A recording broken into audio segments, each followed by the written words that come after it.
Hey, welcome to the Business and Marketing Podcast, hosted by Nathan Neal.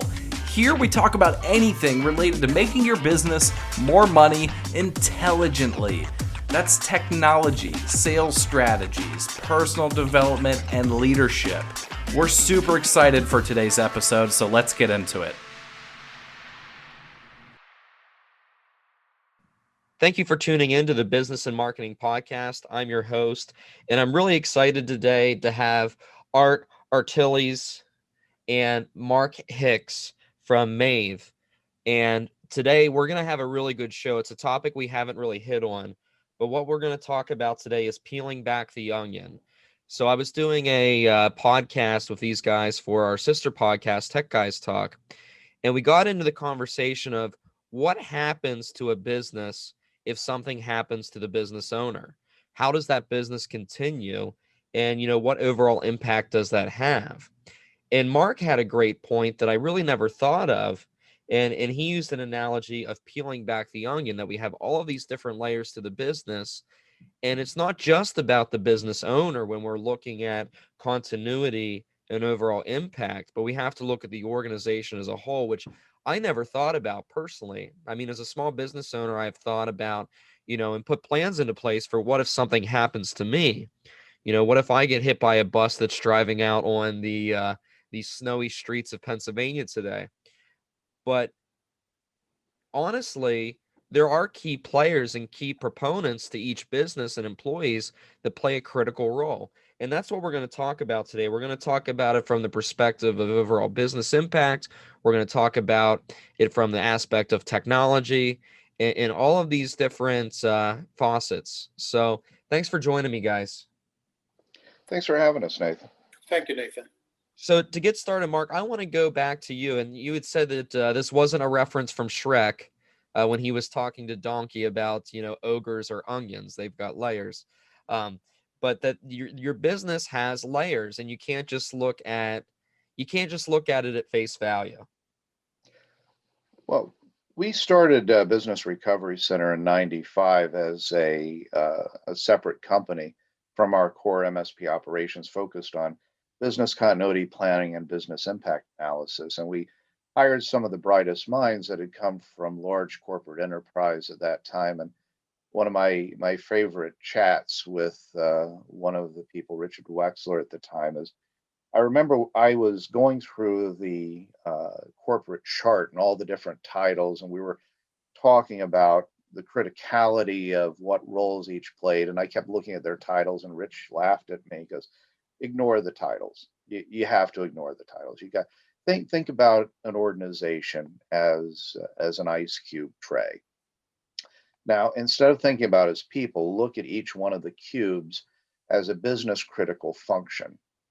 Now, people are the water. They may flow back and forth between the cube sections of the ice cube tray. And it's only then that you start to look at the dependencies. How are they responsible for this business critical function? Are they also involved with that business critical function? And you learn a lot of very interesting things. That was always revealing uh, what people could be bottlenecks or critical. I mean, everybody owns key man insurance. That's not what this is about. That's just an insurance company writing you a check if a key person ends up getting hurt or injured or out of the game or dies. But if you look at the organization as an entity, which we do, we sit down with all of our clients, we talk about not only their IT function, but what direction they're going, what their aspirations are, where they need to get over the next few years, even in cases retirement. And in order to do that, you have to look at those interdependencies if you want to make sure that indeed they're prepared. And peeling back the onion, you have to look at the different layers within the organization, and you have to keep going through them to look at those interdependencies also, and what would happen if, what if? And a lot of small businesses, unfortunately, don't think about the what if, but it's our job to help them think about that.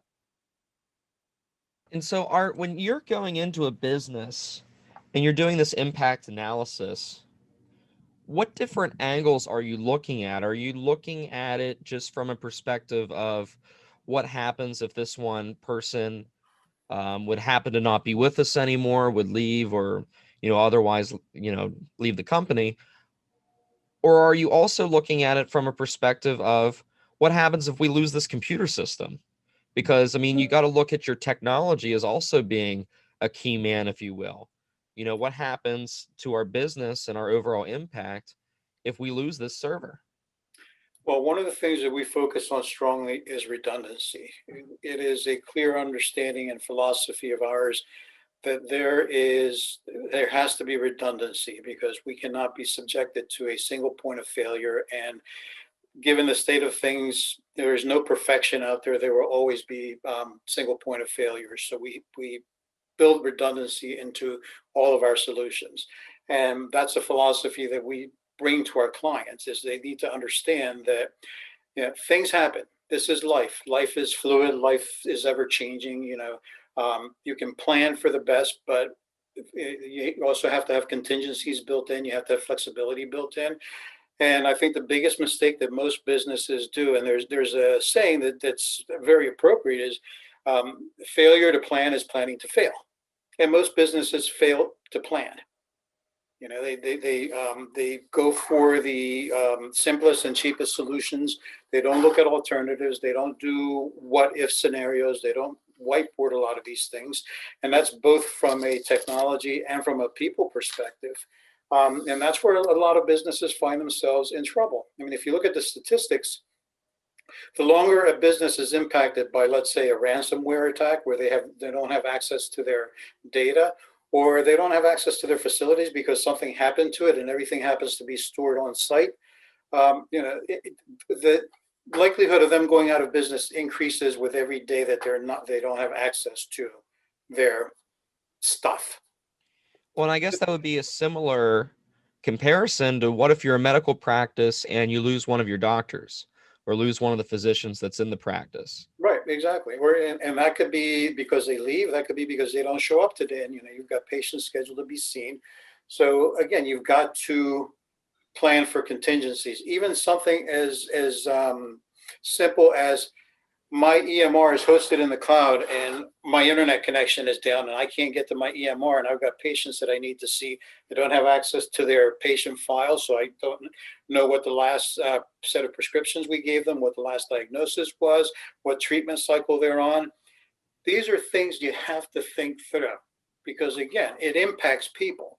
At the end of the day, if you're a patient and you show up and they're not ready to see you, you've taken time off of work, you've taken time away from other things, and now you're dissatisfied.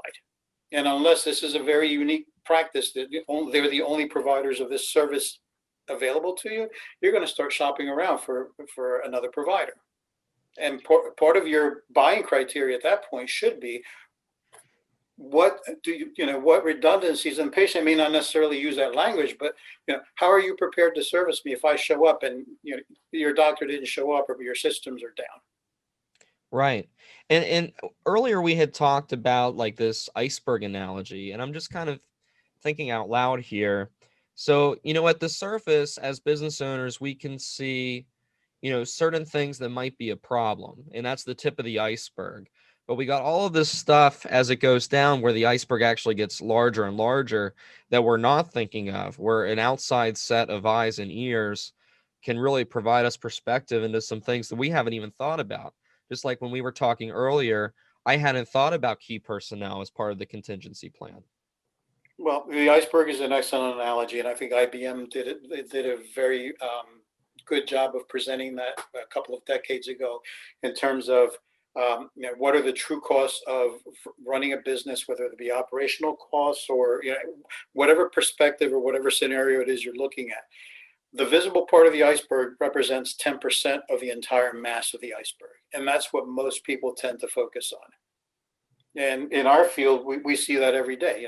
You present a proposal to a prospect, and that they fixate on that upper 10%, not understanding that at least in our the way that we do our proposal and the way we do our solutions, we've tried to account for as much of the mass under the water in our pricing that they don't see, but we see every day, day in, day out. And then they start comparison shopping that little bit of the 10% that's visible, and because that's their perspective. And yet the things that are going to turn around and sink them, like just like the iceberg sunk the Titanic, is that mass of the iceberg that's underneath. I mean, when you look at the fact that the Titanic was sunk not by the little piece of the iceberg that was showing up, but it was the mass that was underneath that tore through the hull. That's a good analogy for what could happen to a business if they fixate on the only the visible part of their expense line. You know, what am I writing a check for? Not what value am I getting for this check that I'm writing to Mather Business Recovery Center. You know, and that's a good example. So I've had a lot of conversations recently where people have gone with what looked best for the bottom line. I'll give you an example. There's a nonprofit, and as some of the listeners may know, nonprofits have to file, certain audits within certain time frames. And sometimes the cheapest guy isn't the guy that can get those things done in the time frame you need. Just like, I wear glasses. I've thought about LASIK. I saw an ad the other day that said it's the cheapest LASIK in town. I'm not going to go for the cheapest LASIK in town. I don't want, the most affordable always isn't always the best choice for the job. And actually, in most cases, it's not the best choice for the job. Again, ran into a scenario where somebody had, their sister's nephew's cousin, design their website for them, and they couldn't figure out why they were getting spammed excessively on their online contact forms. Again, it goes back to what looks good on the surface, on that bottom line, how much am I spending, isn't good when you dive down into these business operational processes. Well, and Nathan, in essence, what you did, Nathan, is you did a business impact analysis, except at a personal level. What's the downside to trying to ignore certain pieces, or do I even know what to focus on? No pun intended. The truth is that a business impact analysis is going to take a look at what the costs are that's involved, hence the business impact. I can't tell you how many prospects Art and I've sat down with where we'll sit down and say, okay, what is most important? And price will come up because price is obviously a big consideration. And we'll say, well, what is your cost of downtime? And they'll go, oh, well, it's approximately X. And how did you arrive at that? Well, it's the cost of my payroll with people sitting around not doing anything for that period of time. But that's not the cost. That's not the actual business impact. There's a number of things that go into that. Lost opportunity, disgruntled, patients, or in cases, clients. There's a number of things that revolve around that other than just the cost of labor. It also comes to, not to be fatalistic, Nathan, but I mean, think about it. None of us are guaranteed anything. We're not guaranteed waking up tomorrow morning.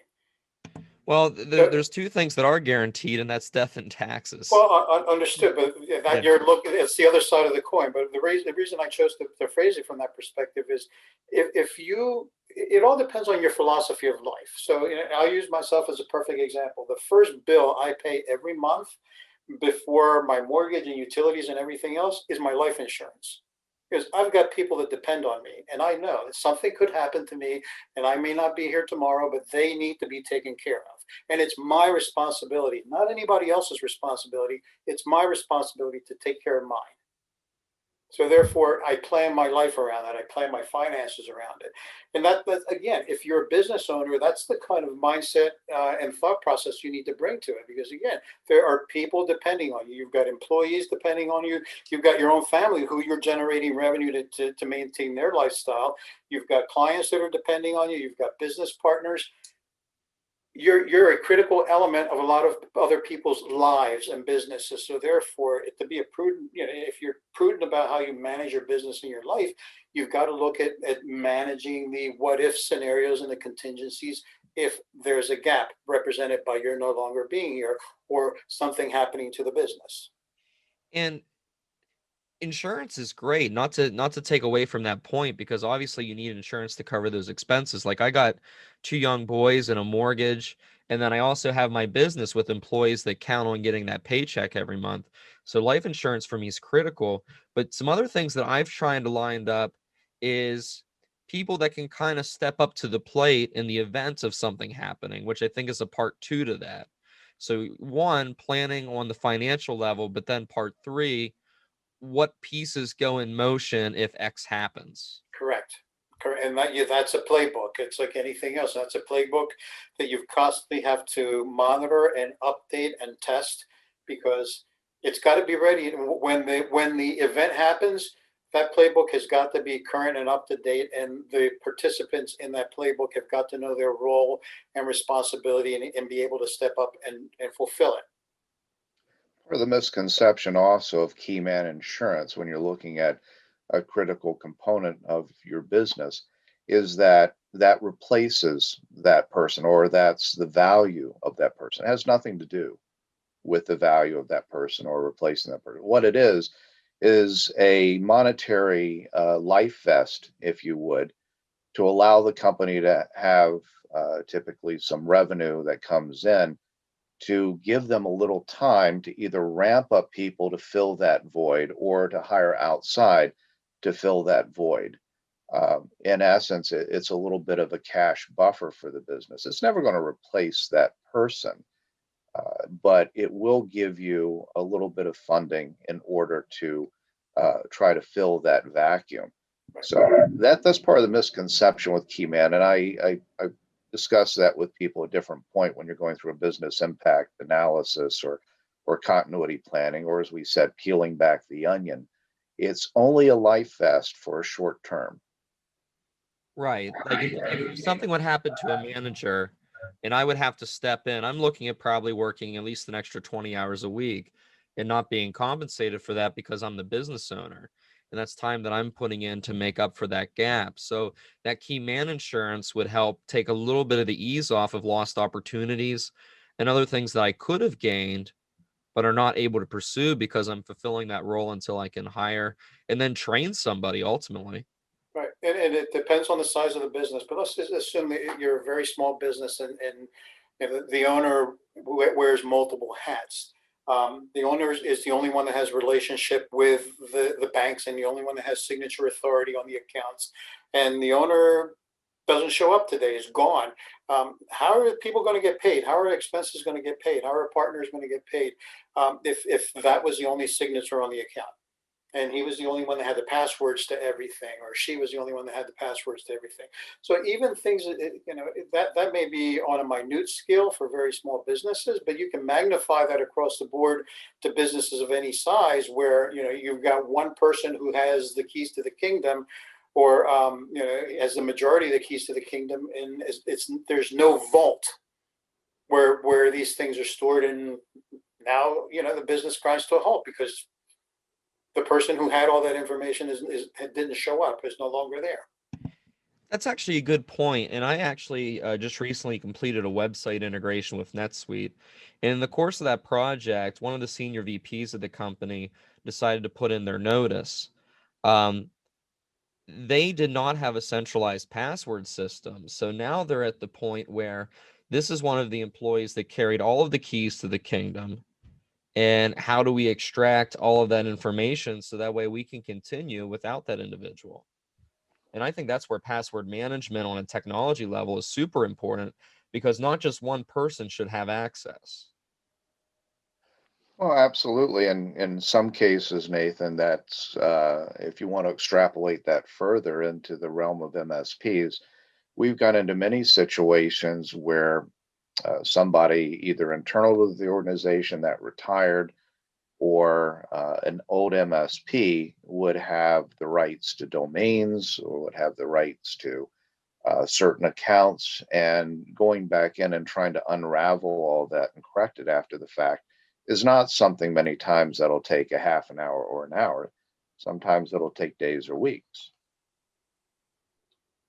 Well, in some cases, if something more drastic happened, you might never be able to recover those logins. Right. And if this sounds overwhelming, it's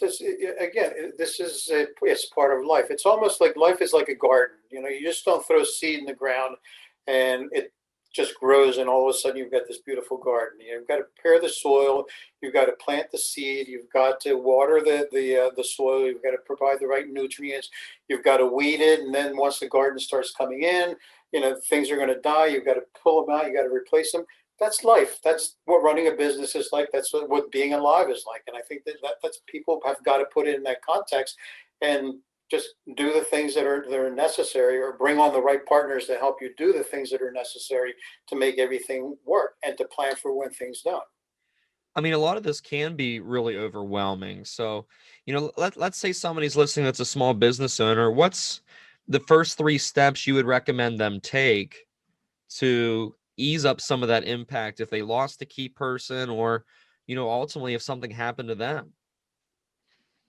Well, I think the first thing to do in the way of really getting a grip over what kind of interdependencies there are is really take a moment and reflect on the business critical functions of your business. And as we said, containerize them. Ignore titles and ignore the individual people in your group to start with. Look at the functions. And then, like the ice cube tray analogy, look and see how people flow between these different functions and get the interdependencies there. And if you try to do that, and don't take it personally, or don't try to read in your personal emotions to it, look at how your business is running and what the functions are. Then you'll better understand what the business impact would be by that person or any one of those people deciding to go over to a competitor, or leave, or if they pass away or they're unable to work. And part of the planning too is, you have to look at contingencies such as, what if I lost a major client? What impact would that have to the business? How do we fill the gap? Right. And how do you keep it going? Or what if we lost a major partner? What if your solutions are housed in a single data center and you haven't built any redundancies?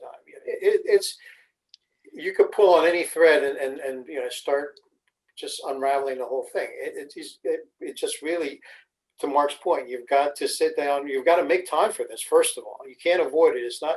You can't be the ostrich with the head in the sand, because the problems aren't going to go away. Well, this isn't a 1-hour thing either. This is something that takes some serious thought and consideration. Exactly. Well, Nathan, as you know, most businesses don't grow overnight. Ours has developed over 30 years. We're continuing to evolve and change, even though our core principles and our approach to customer service and our ultimate goals have still stayed the same. You're going to have to take the time to evolve. Let's say you have a 10-year-old business. They didn't get to where they are now by deciding that they wanted, I'm going to use that software, click. I want to go ahead and I want that functionality, click. Doesn't work like that. And you got to think what's behind those decisions, and ultimately make sure that those decisions are the right ones. Well, and it's unique for each business. There's not a ebook that can solve this problem. No, there's not. But also, you have to get out of stuck mindset. One of the things that rubs me the wrong way when I hear people say it, they'll either say, "We've always done it this way," or "We've never done it that way." It's again, you can't. It's like the hamster on a wheel. You're going to stay in place. You're going to exert a lot of time and energy and not go anywhere. Or you can also say that's the classic definition of insanity: doing the same thing over and over again and expecting to get different results.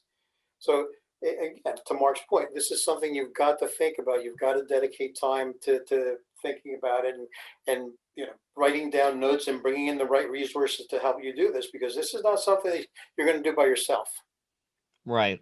And so if people want to get in contact with you and your business, I think I plugged your MSP company earlier, but how can they reach out and get into contact with your business consulting agency? It's Business Recovery Center. And Mathe. So it's mathe.com and businessrecoverycenter.com. And do they just start that conversation on the website at businessrecoverycenter.com? There's a contact us link on each of the websites. And there's even a pop-up where you'll have a live agent that will chat with you. Thanks for listening to the Business and Marketing Podcast. If you're interested in being a guest on our show or effectively advertising your business online, email nathan@launchux.com. That's nathan@launchux.com.